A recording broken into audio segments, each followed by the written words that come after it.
By this time in the process, I felt trapped. We couldn't go to court because they wouldn't hear us. Congress created this beast. The FTC was just going to keep pounding on us. The story was unbelievable to people. I had to get out of this some way, and the only way I could think of it was to think outside the box and write a book. I decided to call it The Devil Inside the Beltway. This didn't really sit well with the Federal Trade Commission. You might understand that government bureaucrats don't like to have books written about them, and I'm fine with that. We had sat for that CID, and we got rumblings that they were going to sue us.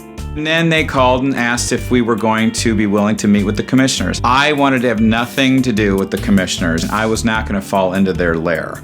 In the end of August, the book was about to go to print, and the very next day I was speaking in Orlando. And I got a call that morning by the Associated Press because the Federal Trade Commission had sued LabMD.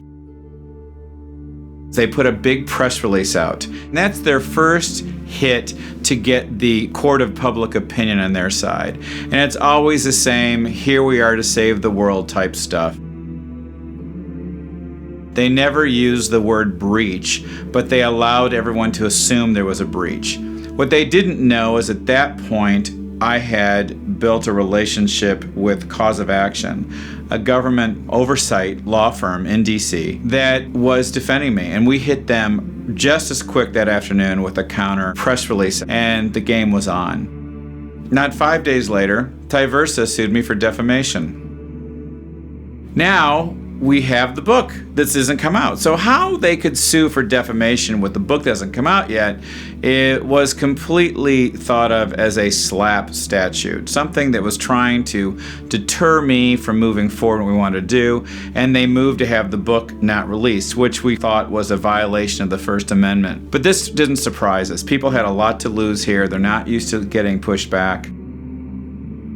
Really, the book had it all in there, and I figured the more they screamed and yelled, the more attention the book was going to get.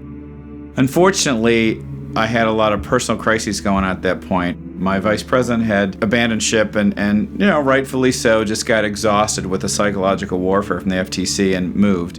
Our lawyer, in-house lawyer, had left. My father passed away a month later, and the company was going downhill quickly. Things were really starting to implode, and by January 2014, LabMD had ceased operations in the medical setting. It was a company that was only working on collecting additional revenue and holding files for future requests from patients.